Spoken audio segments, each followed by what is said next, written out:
రాజధాని అమరావతిని అనుసంధానిస్తూ కృష్ణా నదిపై నిర్మించే ఐకానిక్ వంతెనకు అద్భుతమైన డిజైన్ ఎంపిక చేయాలని ముఖ్యమంత్రి చంద్రబాబు అధికారులకు ఆదేశాలు జారీ చేశారు. సాంప్రదాయ కూచిపూడి నృత్య భంగిమ సహా వేర్వేరు నూతన డిజైన్లను పరిశీలించాలని సూచించారు. సచివాలయంలో సీఎం చంద్రబాబు అధ్యక్షతన జరిగిన 51వ సిఆర్డీఏ అథారిటీ సమావేశం 9 ప్రతిపాదనలకు ఆమోదం తెలియజేసింది. రాజధాని అమరావతిలో చేపట్టే వివిధ ప్రతిష్టాత్మక ప్రాజెక్టులకు ప్రత్యేక వాహక సంస్థ ఏర్పాటుకు సిఆర్డీఏ అథారిటీ తన ఆమోదాన్ని తెలిపింది.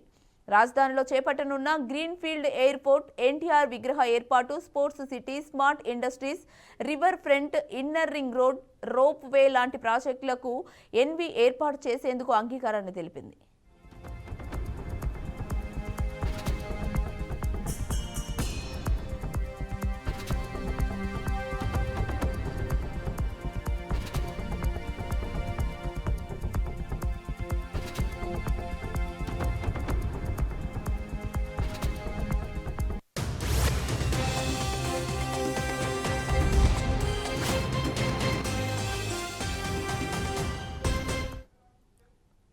రాజధాని అమరావతిని అనుసంధానిస్తూ కృష్ణా నదిపై నిర్మించే ఐకానిక్ వంతెనకు అద్భుతమైన డిజైన్ ఎంపిక చేయాలని ముఖ్యమంత్రి చంద్రబాబు అధికారులకు ఆదేశాలు జారీ చేశారు.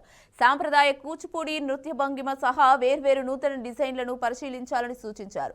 సచివాలయంలో సీఎం చంద్రబాబు అధ్యక్షతన జరిగిన 51వ సిఆర్డీఏ అథారిటీ సమావేశం 9 ప్రతిపాదనకు ఆమోదం తెలియజేసింది. రాజధాని అమరావతిలో చేపట్టే వివిధ ప్రతిష్టాత్మక ప్రాజెక్టులకు ప్రత్యేక వాహన సంస్థ ఏర్పాటుకు సిఆర్డీఏ అథారిటీ తన ఆమోదాన్ని తెలియజేసింది. రాజధానిలో చేపట్టనున్న గ్రీన్ ఫీల్డ్ ఎయిర్పోర్ట్, ఎన్టీఆర్ విగ్రహ ఏర్పాటు, sports city, smart industries, river front, inner ring road, rope way లాంటి ప్రాజెక్టులకు ఎన్వీవీ ఏర్పాటు చేసేందుకు అంగీకారాన్ని తెలిపింది.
సినీ నటుడు దివంగత కోట శ్రీనివాసరావు సతీమణి కన్నుమూశారు. ఆయన మృతి చెందిన నెల రోజుల తర్వాత అతడి సతీమణి రుక్మిణి చనిపోయారు.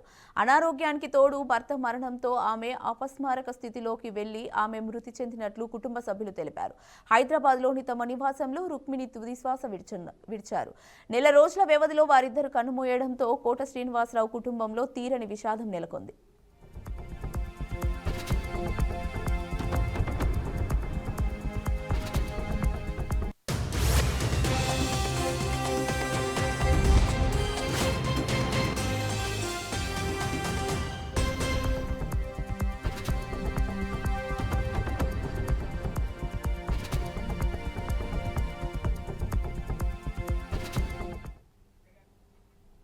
ఉత్తరప్రదేశ్ మీరట్ టోల్ గేట్ వద్ద ఆర్మీ జవాన్ పై జరిగిన దాడి కలకలం రేపుతోంది. టోల్ వద్ద ఆలస్యాన్ని ప్రశ్నించినందుకు సైనికుడిని స్తంభానికి కట్టేసి విచక్షణారహితంగా దాడి చేసిన ఘటన చర్చనీయాంశంగా మారింది.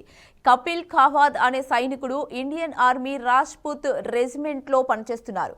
ఇటీవల సెలవుల నిమిత్తం ఇంటికి వచ్చిన ఆయన నిన్న సాయంత్రం తిరిగి విధుల్లో చేరేందుకు తన బంధువులతో కలిసి ఢిల్లీ విమానాశ్రయానికి బయలుదేరారు. ఈ క్రమంలో మీరట్ టోల్ గేట్ వద్ద భారీగా రద్దీ ఏర్పడింది. విమానానికి ఆలస్యం అవుతుందనే ఆందోళనలతో కారు దిగి టోల్ సిబ్బందిని ప్రశ్నించగా వాగ్వాదం చోటు చేసుకుంది. ఆయనతో పాటు బంధువులపై కూడా టోల్ సిబ్బంది దాడికి పాల్పడ్డారు.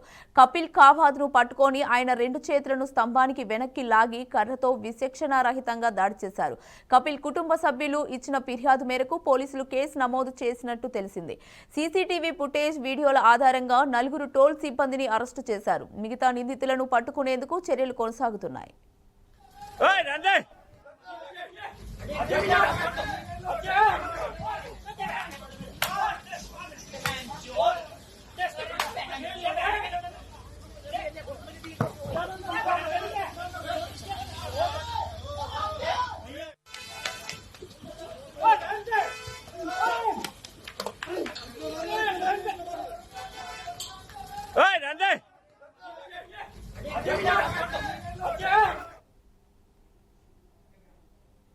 మెదక్ జిల్లాలోని చంద్రభవన్ కాలనీలో కోతులు బీభత్సం సృష్టిస్తున్నాయి. కాలనీకి చెందిన 6వ తరగతి చదువుతున్న నవీన్ కుమార్ కూతురుపై కోతులు దాడి చేశాయి. ఇంట్లో నుంచి బయట ఆడుకుంటున్న సమయంలో కోతులు వెనక నుంచి వచ్చి చిన్నారి 2 కాళ్లను గీకారు.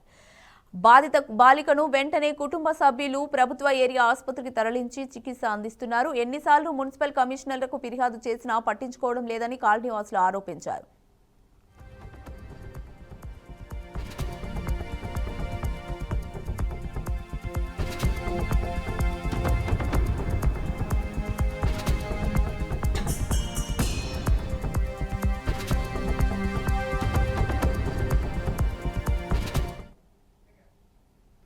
వరంగల్ జిల్లాలో దారుణం చోటు చేసుకుంది. అక్రమ సంబంధానికి అడ్డొస్తున్నాడని భర్తను చంపేందుకు భార్య స్కెచ్ వేసింది.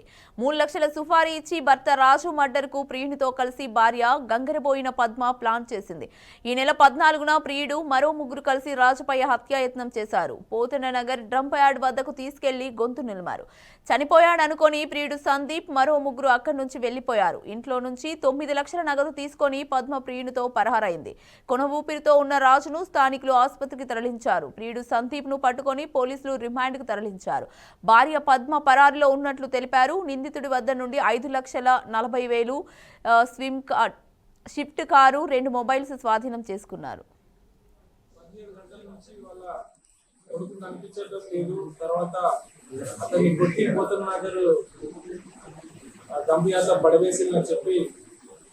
లేడీ ఆమె కంప్లైంట్ తీసుకొని వచ్చింది. గంగరబోయిన విజయ్ ఆమె పేరు కంప్లైంట్.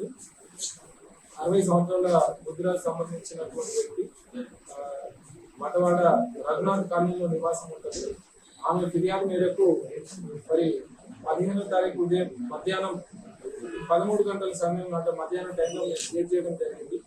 ఇప్పటికీ సుమారు 48 అవర్స్ గడిచిపోయింది.